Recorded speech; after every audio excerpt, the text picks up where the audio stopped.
এদিকে ফিলিস্তিনে গণহত্যা বন্ধে মার্চ ফর গাজায় জেএনজিদের উপস্থিতি ছিল চোখে পড়ার মতো।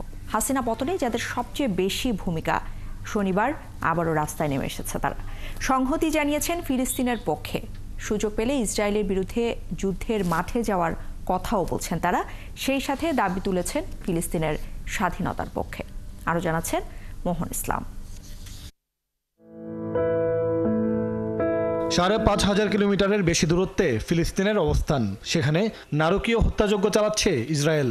ভৌগোলিকভাবে দূরত্ব থাকলেও এমন অমানবিক হত্যাযজ্ঞের বিরুদ্ধে কয়েক লাখ মানুষ জড়ো হয়েছে ঢাকায়।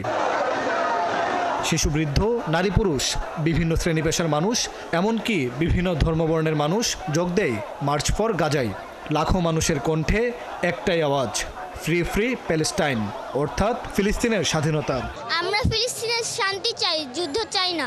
8 মাস আগেই বাংলাদেশের গণ অভ্যুত্থানে পরাজিত হয় হাজারো মানুষের হত্যাকারী হাসিনা। সেই অভ্যুত্থানে রাজপথে সবচেয়ে গুরুত্বপূর্ণ ভূমিকা রেখেছিল জেনজিরা। সেই জেনজিরাও শনিবারে নেমে এসেছে রাজপথে, আওয়াজ তুলেছে ইসরায়েলের বিরুদ্ধে। আমরা তো আর ওই রকম কোনো কিছু দিয়ে সহযোগিতা করতে পারতেছি না।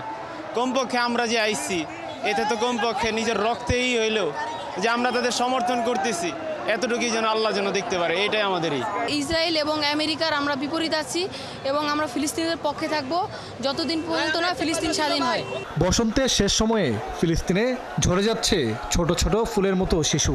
ইসরায়েলিরা টার্গেট করে শেষ করে দিচ্ছে প্রজন্মের পর প্রজন্ম। বাংলাদেশের জেনজিরা ফিলিস্তিনে তাদের সমবয়সীদের এমন হত্যার বিরুদ্ধে বসে নেই ঘরে। এমনকি সুযোগ পেলে ফিলিস্তিনের পক্ষে যুদ্ধের মাঠে নামার কথা বলছেন তারা। আমি চাই আমাদের যেন পাসপোর্টটা ভিসাটা ফ্রি করে দেওয়া হোক, তাহলে আমরা যাইতে পারি। এক কথা, আমরা বিশ্ববাসীকে আমাদের এই বার্তা পৌঁছে দিতে চাই যে সমগ্র বাংলাদেশ এই যে ফিলিস্তিনের উপর নির্মম হত্যাকাণ্ড হচ্ছে, আমরা এর তীব্র নিন্দা এবং প্রতিবাদ জানাই। ফিলিস্তিনে তো অনেক গাজা মানুষ অনেক আত্মহত্যা হয়েছে, ওদের অনেক দুর্ভিক্ষত হচ্ছে ওদের উপরে, তাই আমরা ওদের পাশে দাঁড়াচ্ছি। এখন মানবতার শেষ পেরেক ঠুকে দিচ্ছে ইসরায়েলেরা। তাদের চোখে ফিলিস্তিন শুধুই ভূমি, আর তা দখলে সব চুরমার করে দিচ্ছে।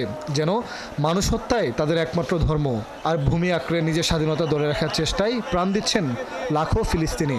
তাদের স্বাধীনতার পক্ষে বাংলাদেশি জেনজিরাও জানাচ্ছেন সংহতি। অবশ্যই সারা বিশ্বই তো কাঁদছে, কারণ ওরাও মুসলিম, আমরাও মানুষ, একই রক্তে সবাই মানুষজন গঠিত। আল্লাহ আমাদেরকে সবাই পাঠিয়েছে, আমাদের মুসলিম হিসেবে পাঠিয়েছে। আমাদের মুসলিম হিসেবে দায়িত্ব আমাদের তাদের পিছিয়ে দাঁড়িয়ে থাকা। বাংলাদেশ যেমন স্বৈরতন্ত্রের হাত থেকে রক্ষা পেয়েছে, আমরাও চাচ্ছি ইসরায়েলের হাত থেকে দেশটা স্বাধীন হোক। ফিলিস্তিন জুড়ে নেমে আসুক শান্তির বার্তা, থেমে যাক যুদ্ধ, স্বাধীন হোক ফিলিস্তিন, এমন দোয়াতেই মার্চ ফর গাজা সবার সাথে শেষ করেন জেনজিরাও। মোহন ইসলাম, ৭১, ঢাকা।